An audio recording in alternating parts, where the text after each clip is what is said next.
Nice job. Mike, Schein, good morning, my friend. How are you? Great, Gualter. How you doing? Very good. So the unnamed podcast, where we'll figure Yeah, it out. yeah. Focusing around abundance. But That's that's right. what we're taking. So we know the why of the podcast. We know the whole point is to focus on abundance, to uh, focus on moving people towards a better form of education so that they understand how to make more money and maybe not just make more money, but live better with what they're already making. So wealth, true wealth. Well, yeah, in every sense of the word. And that's really what it's all about, is having the happiness, the relationships, the money, and the health, right? Because it's very easy Right now, to lose track. And freedom. Freedom's always been really important to me. So In fact, I'd say that freedom is probably the reason that we make money. It's probably the reason we do everything that we do. Most people are focused on, like, they just want comfort, right? And I do love my comforts, but I right, think that freedom to do whatever you want is worth a little sacrifice of comfort here and there. right. When I was younger, I did a lot of traveling, and I just now you get a job, you get mortgage, all that stuff, and you don't have that freedom that you used to have. So that's a big why for me. Well, freedom, how do you get freedom with 5 kids, Mike? I can imagine freedom being an issue. They're not an issue. We traveled to Yeah. Amsterdam last year, and 2 years ago, and we traveled to Italy last year. So it can be done With all the kids, or is it just you and Brenda? with 3 of the 5 kids. 3 of Yeah, the 5.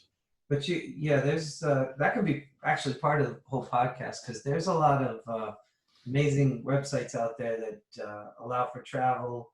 Um, just an example, the trip to Amsterdam for 5 of us, Yeah, round trip, $1,500. $1,500 Yeah, for 5 for to five. Amsterdam, Yeah. dude. Why'd you throw me on the trip, bro? I would have gone. I will say that the company that ran that is now out of business. Well, But the Mike Schein not only told me, he told all his friends. no, so there was an airline called Wow Airlines based out of Iceland. Yeah, You could go Boston to Iceland to Amsterdam, $1,500. We didn't do this, but if you wanted to, you could actually stop in Iceland and spend a couple of days and get back on the plane and go for the same price because it was an Icelandic company.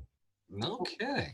So we can certainly talk about like things that we do Yeah. to gain freedom. That's kind of a cool thing, you know. Yeah, I think that and that's really what the whole point of this is, right? Like, all of it adds in. Yeah. Then the other element we would definitely want to incorporate is books, right? Because you and I are both avid readers. Right. In fact, we compete with each other, and we not compete, but we encourage each other to do the book a week. Right. So And we've been doing it. we're gonna do 52 books this year, and we've probably done 10 so far. Absolutely. Yeah. Together. I mean, together we've done 10, but Together. we've definitely tackled on the books throughout the year already. Yeah. And then we also have beyond that. You should probably put this on your. I'm pointing to your board, but you should put your core 5 books up there. The fundamental, The fundamental foundational 5. 5. Yeah. All right. So that's a good idea. Because So I got the book of the day. yeah, nice job. It's what I thought was interesting about what you said is that you actually read the fundamental 5 Yeah. in order, and there's a certain order, and I didn't know that, and I can see it now, so that's good. Now you see the order. Now it makes sense. Yeah, exactly. So And especially since you stick with the science of getting rich for the rest of your life. end on the one that is literally the best one. Exactly. So yeah. So you can't see these, but we're holding them up right now. There's 5 books. There's foundational 5, and that comes from literally. I've read over 250 books over the last 5 years, and it's been this, search for what are the ones that if I just read those, everything would be okay. And it came down to 5 books. It really did come down to 5, and we call them the foundational 5. And Mike is nodding his head. He's saying, "Yeah, like those work. Like that makes sense." Right. We have podcasts where people can't see us. Is that what's happening? Well, you figure audio, right? So the audio version, as we're goofing with each other, they're not getting half of it. Yeah. You gotta watch, listen to it if you're driving a car, but Yep. watch it, because obviously we'll have things we can show you, like copies of the books and stuff like that. Absolutely. The YouTube version is it's probably the next version. It's more fun than just the audio. Right. But if we were going to do audio book number 1, if you're going to write it down or you're paying attention to what the foundational 5 are, we'll go through them, but we're really going to dive into the first book today. I really just want to get Mike's opinion on what he got out of it, because I'm sure you're having your kids read this, right? I bought Rich Dad, Poor Dad for teens. Yeah. I want to help Robert Kiyosaki make money. I know he doesn't have You're helping him make some money. There you go. I think I bought 5 of his books, or at least, yeah. I've got at least 5 here in the office, and then I own his board game, Cash Flow. Oh yeah, yeah. I have. We bought it. We haven't. You bought it too? Yeah, I like it. I heard that there's now an app for it, which makes it easier to keep track of stuff. There's an app, so you don't have to write everything down. And then he's got the website, so you can actually go on the website and we can like link up, and you have servers and different chat games. So it's actually pretty cool. I'm thinking we should do a Zoom and Rich Dad Poor Dad game, because we're all quarantined right now. We can't go anywhere. That's such a great idea. So I can see the chat heads at the top, and we can be playing the game. Yeah. It's interesting. I've only played it once since we bought it, but I took more risks than other people in the game, and I found that actually was the lesson. Was because if you take the risk, you do better at the game. Yeah. It's crazy because I learn something new every time I play it. And me and Ron actually habitually will play it together, right? We're business partners, and he and I will go and play a board game, and then we leave the board game and we're like, oh my God, like, did you just get that? Like, we'll be playing with our students, and he and I will lock eyes and be like, oh my God, we just solved the problem. Yeah. And you got to tell them who Ron is. Ron is your business. So Ron Bowling's my business partner. We own a bunch of property together here in Fall River, Massachusetts, and he is the complete opposite of me. If you can imagine somebody who would not be on a podcast, who would not be on stage, and would just absolutely rather be in front of a computer, that is my business partner. We're complete opposites. That's a great description. Yeah. So that kind of leads to something else. I did want, as this podcast goes along, to emphasize the disc training, because obviously, Gualter, you taught me a lot about that, and I think it's really valuable. So it's just part of the whole. Absolutely. If you gotta say things like high I, or we'll pepper it in right now. So Mike is a high I, which means he's highly influential and likes fun, likes adventure, and so loves podcasting, loves the idea of being on the podcast, listening to podcasts, interacting with people. This is where Mike lives. That's an I. There's 4 letters. You got DISC, and we'll go through them over time. We'll just pull them in here and there. Yeah. So the 5 books, I know we've been leaving you in suspense. The 5 books are Think and Grow Rich. Nope. Hold on. I'm gonna do it in order. I'm trying to read these backwards. Rich Dad, Poor Dad. Yep. Book number 1. Book number 2, The Richest Man in Babylon. Oh, such a good book. Book number 3, they're all good, right? Yeah. Book number 3, The Secrets of the Millionaire Mind by T. Harv Eker. Book number 4 is Think and Grow Rich by Napoleon Hill. And then book number 5 is The Science of Getting Rich by Wallace D. Wattles. And you can just listen to that one over and over and over until rich. All right, just put on repeat and keep going until you finally make it. Now that you say it, I got to get back to it. I've been away from it for a little while. At least once a week. Like I listen to that one once a week, and it keeps you focused. Cover to cover? Cover to cover, once a week. Yeah. Once a week. Nice job. It's peaceful. It's just like one of those things that refocuses you on abundance. Yeah. So you were saying you wanted to get my take on Rich Dad, Poor Dad. Yeah. So you're a dad, right? You're a dad, and you had a dad, and you've got 5 kids. Still got a dad. You still got a dad, So, but it's kind of funny because I have to go back to another book which I mentioned to you, which was The Miracle Morning. Yep. By Hal Elrod. And part of the Miracle Morning is that you're supposed to read 20 minutes a day. And I was in the position where I had all these books I owned, but I wasn't reading any of them. Yep. but so Miracle Morning said read 20 minutes a day. So I said, all right, what's 20 minutes a day? And one of the first books I read was Rich Dad Poor Dad, and it changed everything. You know, I'm wondering if we have to put the Miracle Morning into the foundational 5 and call it the foundational 6, because it just keeps coming up, and you're not the only one. Ron keeps bringing it up. Other business partners we work with. So it's like Serena posted she was doing the savers yesterday. Serena's doing savers. Yeah, every day she's telling me, she's like, "Yep, doing my my S." She was scribing last night. Yeah, scribing, right? Yep. So it works. See, so I come from a background of, I was a French and an English major, so I was not financial. I know you come from a background that's more financial, and so a lot of times when there's numbers, I just kind of shy away from them. You were a French and an English major? Yeah, I actually lived in Nice, France for a whole year. Yeah, how the hell did you become an attorney? Well, because I became an attorney because when I started school, I was going to be a brain surgeon, and then they said you got to do 2 years of chemistry and physics, and a pre-law was like, yeah, just read a bunch of books and write a good essay. so yeah, it was just a fun time in college. Why not? So, no kidding. So you're an English and French major. Yeah, so you got to read a lot, and I loved what the teachers were teaching. I went to Tufts University. Yeah. And it was just fun to read. And the French, I've been taking French since 4th grade. It was funny, every year that we finished a year, they would cancel French for the year behind us. Like the kids behind us got ripped off. So fourth grade French, 5th grade French, 6th grade, all the way up. Yep. And then they said, when I got to college, there's most juniors, I think there's some crazy statistic, like 50% of Tufts juniors go away somewhere for their junior year of college.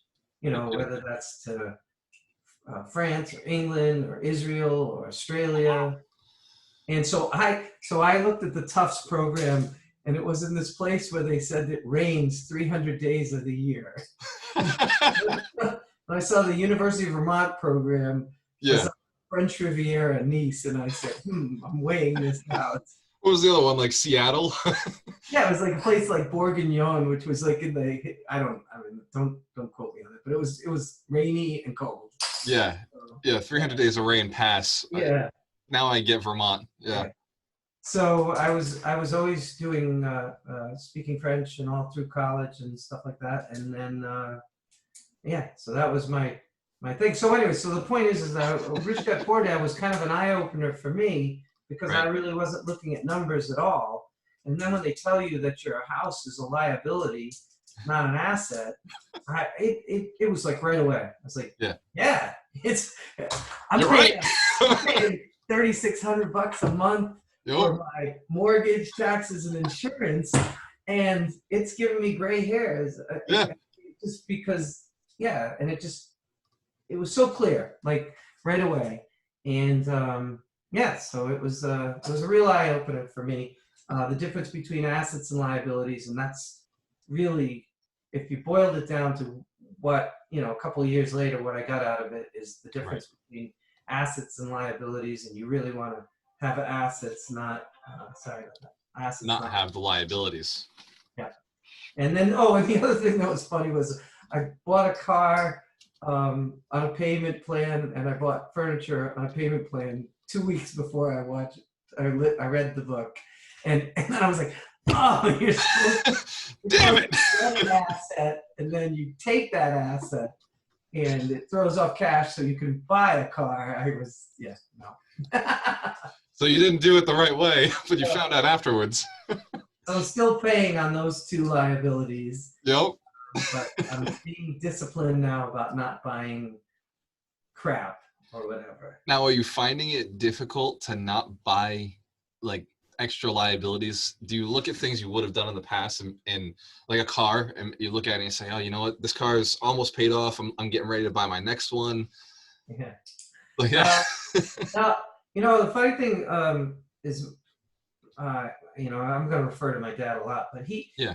he always gets a joy out of buying assets, you know, Right. and so he's bought stocks since he was very young. He's been investing in stocks for 50, almost 60 years now. He invests. He's not like one of those who takes cash and looks for a timing. He just buy and hold. Right. And so I kind of got that from him, that there's some joy. You still get that high from buying something, like buying Absolutely. a cool car when you buy like Tesla stock, for example. Yep. But at the same time, it's an asset. So there's not that guilt part of it. So I'm doing more of I've always been like that. He'll do stuff too. Like he has a house in Rhode Island, and he'll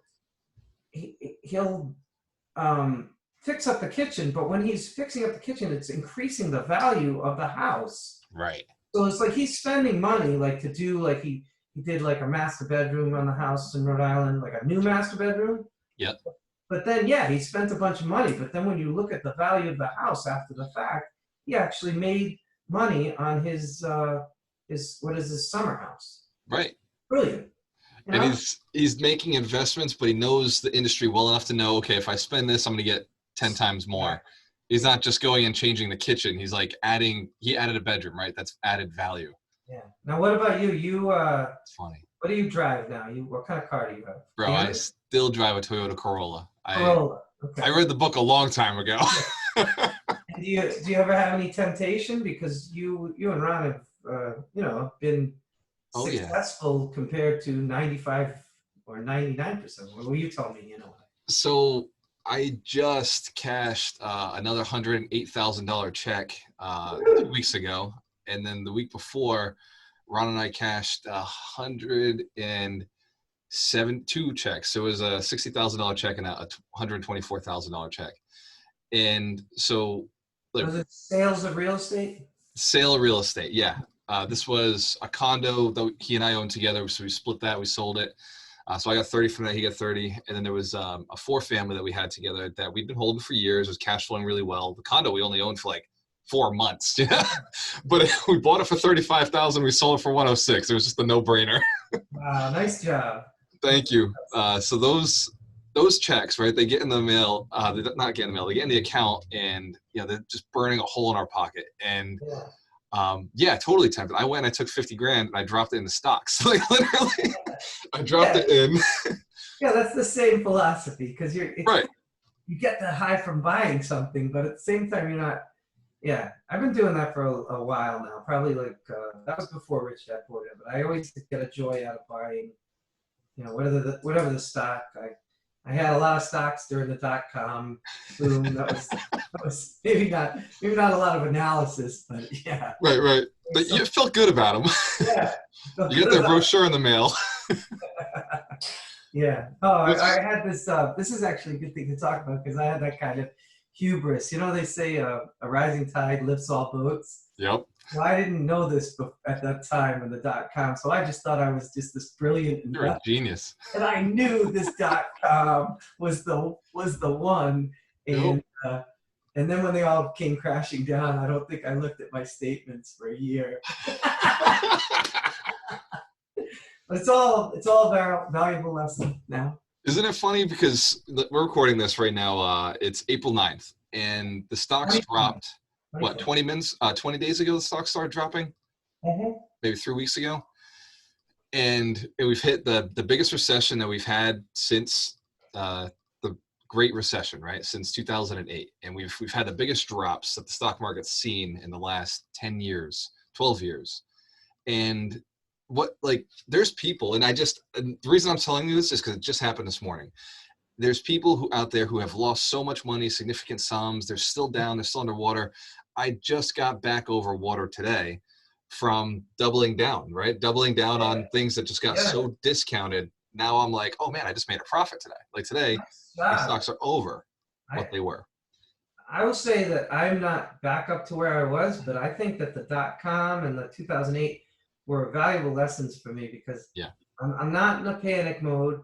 I know I have good companies, and they've gone down, but I didn't sell them. Right. Although I will say that I strategically sold stuff now because there were other stocks that I wanted to own, and this was a perfect time to move. Did you transition into those stocks? You sold Yeah, that day, bought that day? yeah, Yeah. exactly. So that's not a loss. That's just transitioning to something you Yeah, know is going to exactly. do better. And I'm extremely confident by, if you look at like where the Dow is today, it's like somewhere at 22, 23. Yeah. And before this crash, it was like at 29. But when I, Right. 28, somewhere, it was almost 30. But my portfolio, if you look at where it is in percentage, if we get back up to 29, I'll be crushing it. And Yeah. so, and then the other part of it is just being able to sleep at night because you've been through this kind of stuff, to not panic sell. In the .com era, I had a lot of margin out there. It was Yep. kind of like my little bank account to just go out and have fun, and I didn't really think about, young buck, whatever. Yeah, man. No, I've done it. I've personally done it. But now, I still do margin, but within reason. Cautiously. And now that money is available for either buying stocks or buying real estate. So Right. I'm excited. I'm in a good position from that. Absolutely. Yeah, I think there's a lot of people who are not in this same exact position. And so during this, listening to it, they're probably thinking, oh, it must be nice, must be nice. But I remember 08 being in the opposite position, right? Yeah. 08 had no options. Yeah, right? It was so bad. But I think that Moment of silence for 08, man. but it's kind of a I believe in God, and it's like you look at these things while they're happening and you say, man, that's horrible. Right. But the lessons that you learn from it and the way that everything worked out, if you look back at some of that stuff, it wasn't perfect, or I don't know, things happen for a reason. I mean, I look at it now and I'm like, man, I can't believe the way life just unfolds for you when you want it to. When you're paying attention, you're looking somewhere far into the future, and it just pulls you towards it. Yeah. And the path may not be the most exciting path. It's almost like you're being dragged through the dirt sometimes.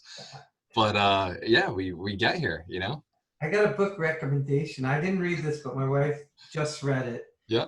It's just about what you said. It's called The Surrender Project. All right, so just between us, and everybody listening. Yeah, but no. So she read it, and it's about a professor, but he was also a billionaire, and he did some software.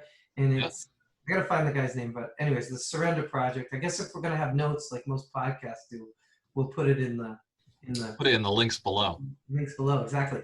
But Brenda talked about the fact that he just let everything, like you said, just unfold. Yep. And he didn't resist anything. And when opportunities came, he just took them. Seize it.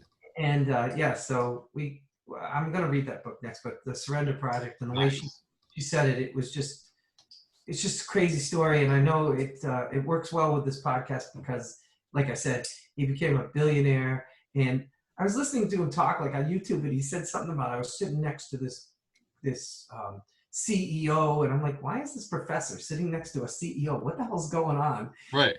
And the CEO told him to be quiet. He was focusing, and it was all about focus. And then I found out later the reason he's sitting next to the CEO is because he's billionaire and right. effortless, and the world is just unfolding. That's cool. Wild. Yeah, I love one, the concept of being a billionaire, right? Focusing on that. Yeah. So aiming towards that. I just laugh, but we're serious about it. Yeah, very serious about it. But we're laughing because you know how serious I am. Yeah, right. We're gonna get 100 millionaires there, and yeah,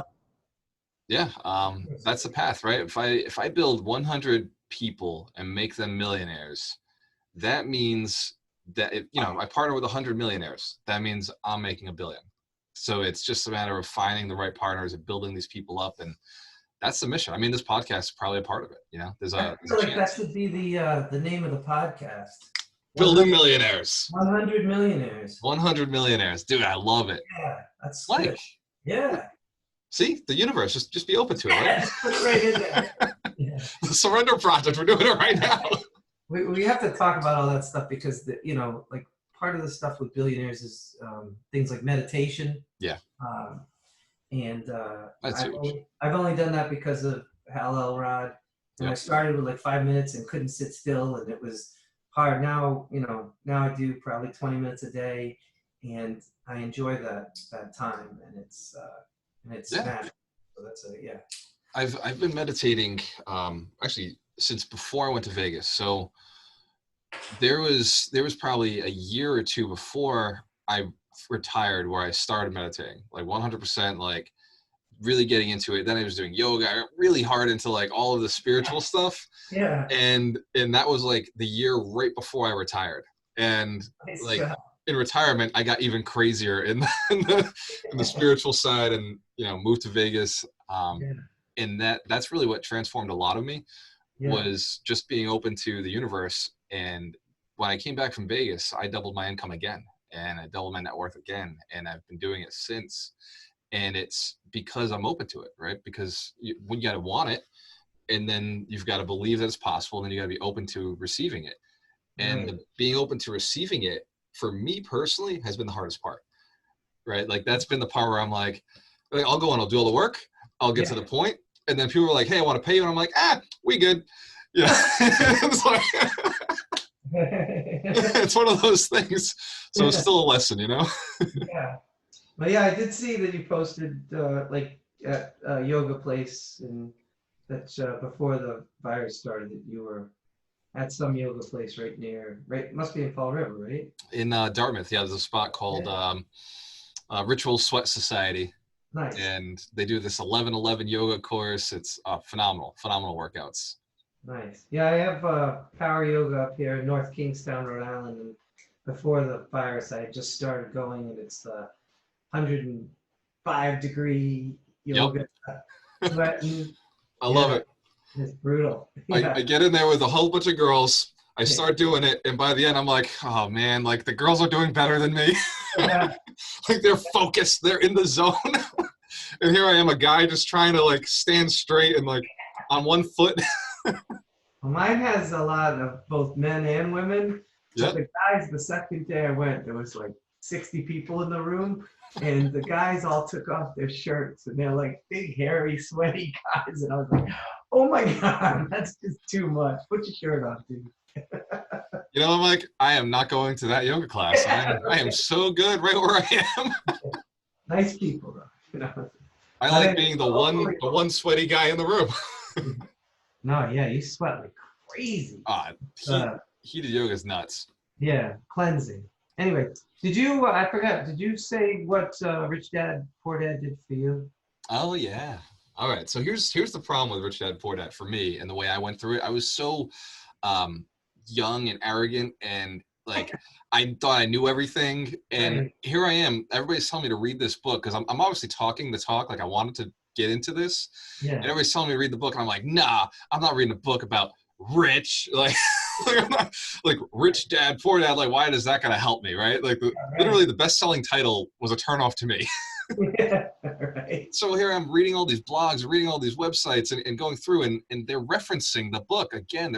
Every single person's referencing this book, and I'm taking all the information in fragments through blogs and through YouTube videos, and I finally, I buy a couple rental properties. I start my own business, and then suddenly I read the book. Finally, I'm like, you know what? Whatever. I'm going to read this. And everything made sense. Everything clicked. Like everything fell into place. And I was just like, my God, I should have read this book like 3 years ago. What was I thinking? That's awesome. It's all in one place, concise. Yeah, at least you were on the path already. I mean, Right.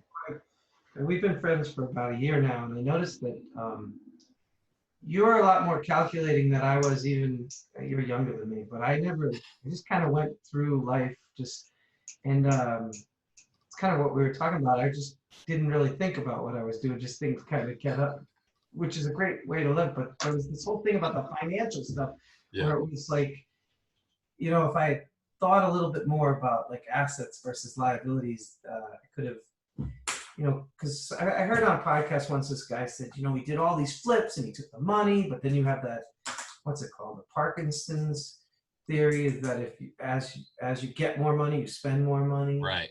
And so he did all these flips. He said, if I just held on to a quarter of them, I'd Yes. be retired now. And he didn't do that. And I think of that sometimes with me, just kind of going through, but not really thinking about Right. what I'm doing. And now I'm a lot more in tune to that. And again, it's because of Rich Dad Poor Dad. That's why we get along, like we're both in this same space of figuring it all out, and hey, like it's fun, and we're tweaking the game, where we're figuring it out, finding different books, different solutions, different coaches, mentors, programs, and it's like strategies. You just talked about the concept of as you make more, you spend more. It's so true, but like you said, like it's so much fun just to invest. Yeah. Like, it's so much fun to invest, but then you do get excited, buying and flipping, and I've flipped. We flip. We probably do 4 to 6 flips a year, right? Nice. But we're buying way more than that, and we're just selling a little bit to lower our mortgages, to give us some income, to lower things. But we keep most of the real estate. Like it's we did go down to 12 units at one point. Like, it was terrifying because we built all the way up to 42 units, and then we sold down. We only had 12 left. Was it 12? We had 10. 14 left, and it was like scary, because we had 14 together, and then I had 7 on my own. But like looking at that, like going back to how small we'd gotten, it was like, man, like I remember thinking, where the hell is the cash flow? Like, we get so used to it. But we had a lot of cash. We were sitting on a lot of cash, and now we're back up to, actually, you know what? We were up to 57, and we sold back down about 49 right now. Nice. And it's just so. That's where I want to get to. You're gonna get me there, so that's part of the plan. Yeah, you're on your way. You're one of the. You're already a millionaire. You're a multi-millionaire in the making. We're getting to the next level, right? Yeah, aim for the 10 million. We have like 5 buildings of cash flow right now, and I see it, so I want to get to 10. I was talking to Bill Roberts. Have you met Bill? No, you always talk about him. Seems like a great guy. I actually think I did meet him at one of your events.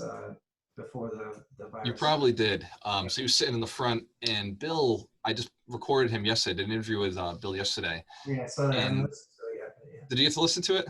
No, not yet. Yeah. Oh, you're gonna love it. So not so much content. I have to work. I'm not retired. Dude, Corona time. I'm like at my house, just like, who can I call? Who can I Zoom call? What can we do? Yeah, that's awesome. I want to jump on a podcast. Let's go.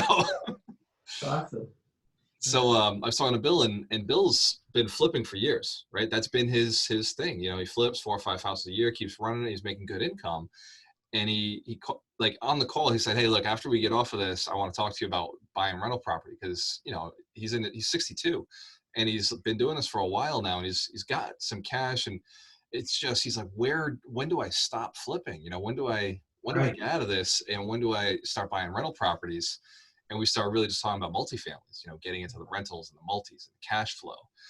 And you can see his eyes lighting up. He's like, yeah. let's do that. You were saying that, you said that generally about just hanging around with people that you think it's fun. Yeah. I said I come to the Saturday morning wholesale mastermind because it's fun. I mean, I find this stuff really interesting. And again, it's that sort of high of buying things without being a consumer. You're an investor. So it's a good time. But it's a different way of looking at life. Yeah. We get in that room, and there's 20, 30 people, even if there's 5 of us, right? Like in the beginning when there was just 5 of us, and it's like the energy is so high because we're all thinking the same thing. Like, what's the next level? Like, how do we get to the next spot? And when there's 20, 30 people all in the room, and we're all like listening to each other and then collaborating and figuring out the system, like, how do we get to the next level? Like, how do we buy more property? How do you find the funding? Where's the deal? Like all the energy in the room is nuts. It's absolutely nuts. Awesome. It's awesome. And a part of that I really like is the newbies. Yeah. Because I consider myself, I've only been doing this for like a year and a half now. Right. But when you see people who are just starting out, and I've done this a couple of times in your class where I've mentioned, just get your 3-family FHA or 4-unit FHA. It's just fun to tell someone, listen, it's all right there, right in front of you. You're at the easy part of the game. Yeah, so awesome. It's like you can still shop on MLS. Just go get something. Yeah, that's a big part of the whole wealth thing, is that you're 100 millionaires. It's just fun to help people. Yeah. I think that's a huge thing. And I've actually gotten that from you. We met at that Rhode Island RIA meeting, and just to see you, like, first I'm like, who's this guy? You're all smooth in the front talking about wholesaling, but then when I got to know you, it's nice to see that you have a good heart and you're, looking to help people, and that's Thank kind you, of brother. that's why we're here today, because it's all fun and exciting stuff. Yeah, we're here to give back. And I'll be honest, when I met you, it was the same thing. I was like, he thinks he's some big shot attorney in his suit. Who does he think he is? Yeah, right.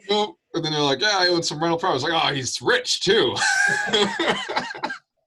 It's crazy the way we think, right? Because anywhere else, like, people will look at us and think we're rich. And for us, like, internally, we're just like, no, we do. We've made some good moves, but we got bigger moves to do. That actually, this is kind of goes without saying, but I'll say it anyways. Don't judge a book by its cover. I was in a closing, because I'm a closing attorney, right? But if anybody's listening, one of the best closing attorneys in all of Massachusetts, Rhode Island, Connecticut. All right, thank you. But I was sitting in a closing waiting for some of the people to show up, and it was one of those deals where there was a land seller and a custom home builder. Okay, so the land seller had to come in to sign over the land, and then the buyers were going to be, building a house with the custom home builder. Right. And, this guy comes in and he's wearing like one of those German auto mechanic jumpsuits. Just kind of sitting there in a jumpsuit, and I'm talking to him, and he's a millionaire.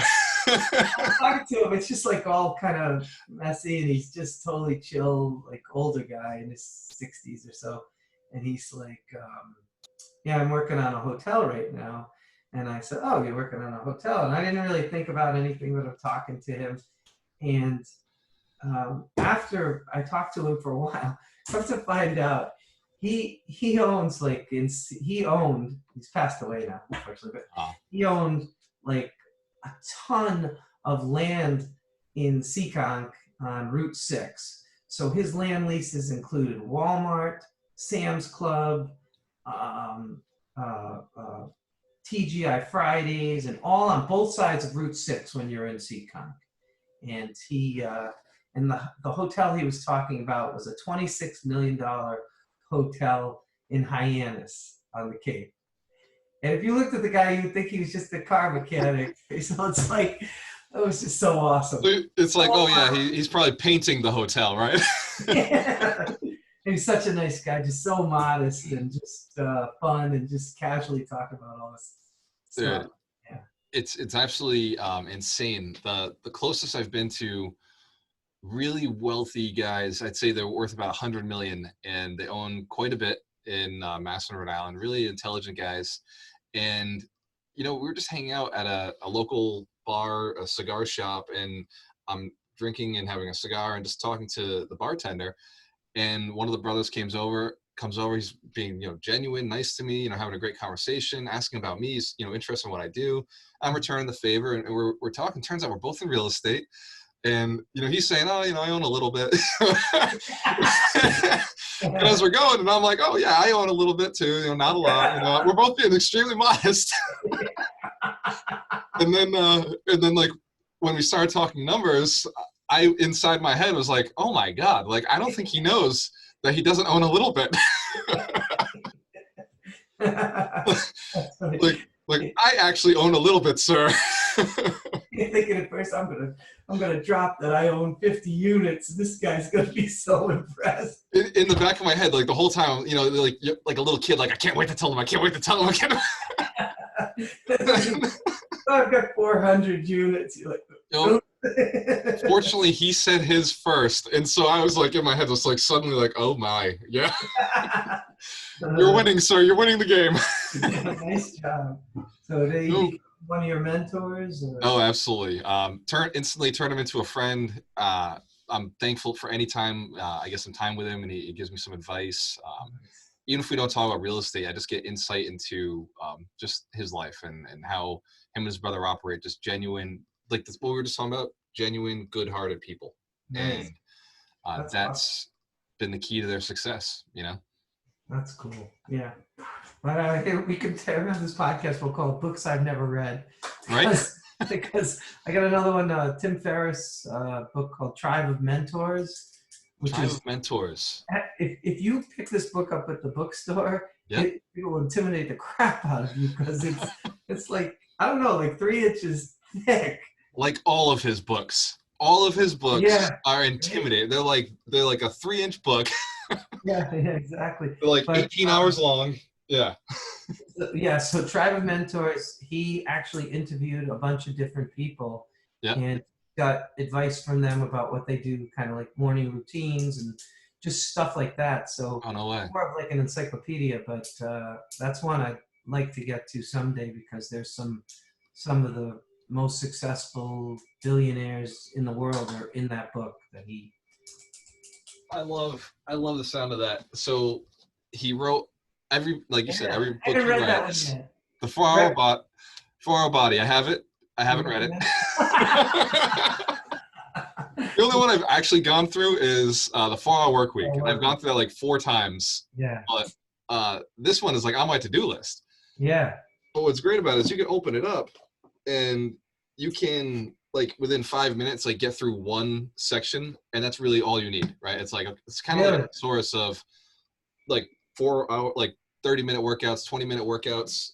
Like it's really. Well, I'm gonna get it. I'm gonna get it then, because I was thinking about buying it, and obviously with the virus, I've been sort of doing stuff at home. I have my own personal challenge of doing 100 push-ups a day right now. Nice. And then I found this guy on YouTube. His name's Chris Heria, and he's just completely ripped. He's just a kid with like all inked up, but yeah. So I've been doing some of his YouTubes, just things like that. Where's he from? Fall River? All linked up? Yeah, right. Yeah, he's from Miami, but it's funny. You read some of the. Dude, I am in a series now with the mayor of Fall River. Have you heard about Run the City?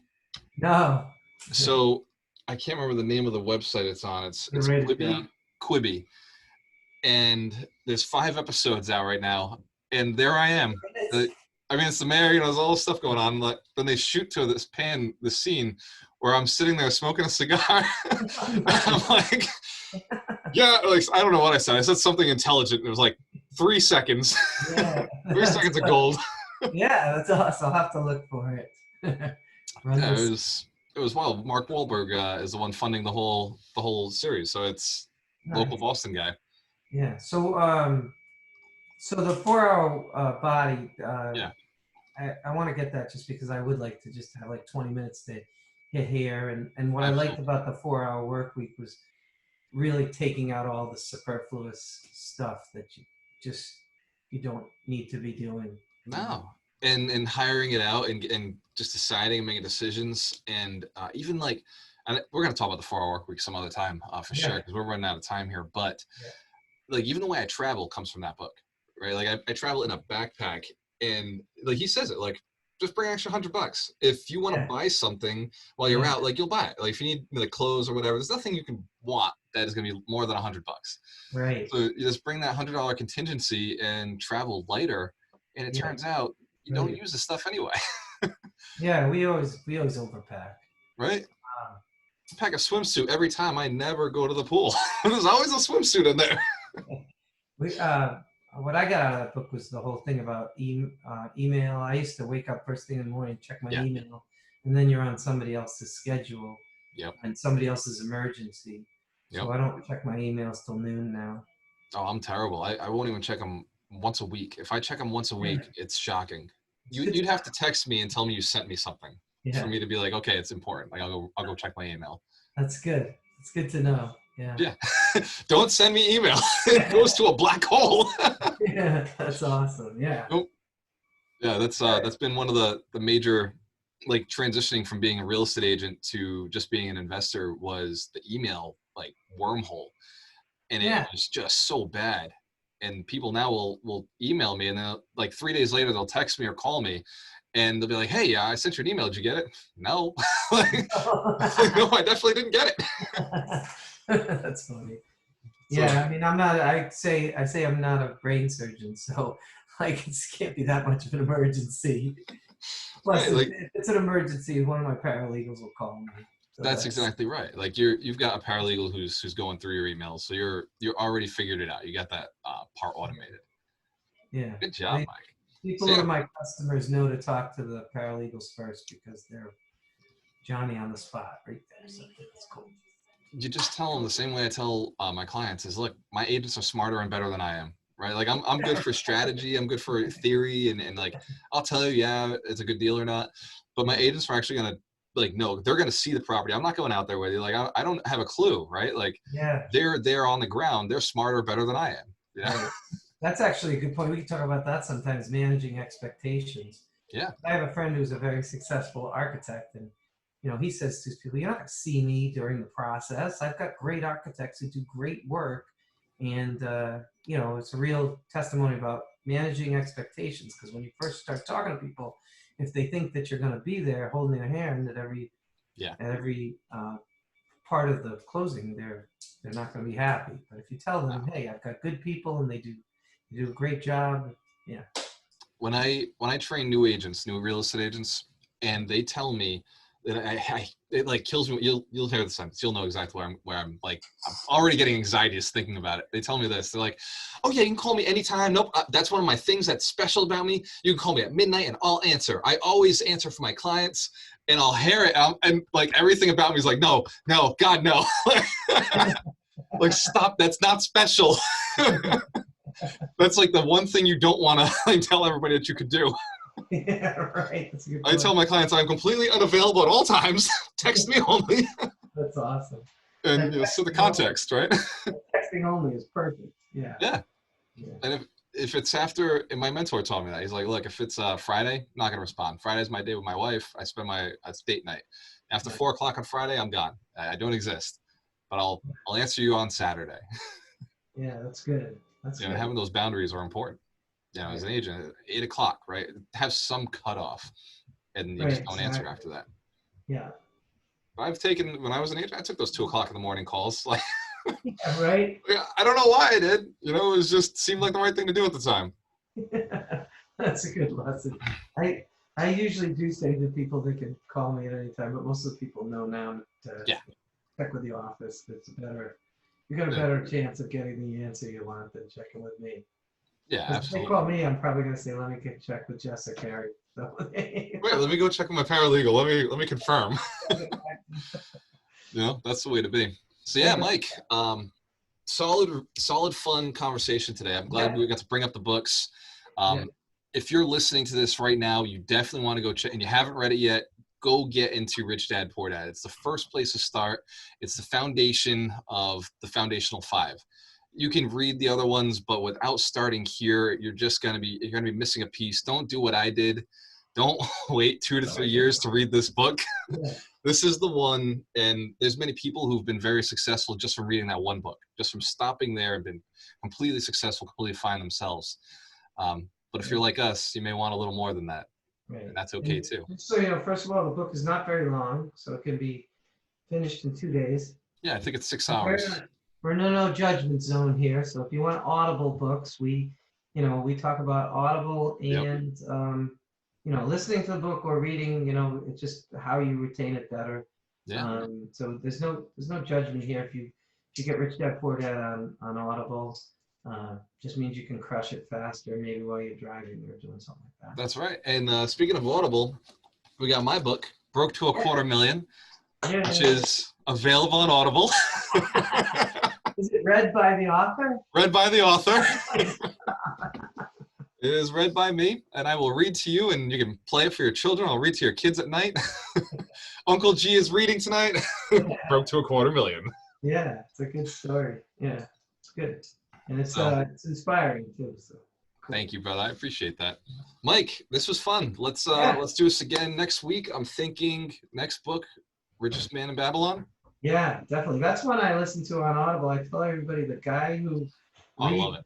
On the one just sounds like old timey man, so it's perfect for The Lessons from Babylon. Yeah, The audio version of that book is so much fun to listen to. yeah, yeah. All right, my friend Mike, when you have a choice, always work with the best. Cheers to your success, brother. Yeah.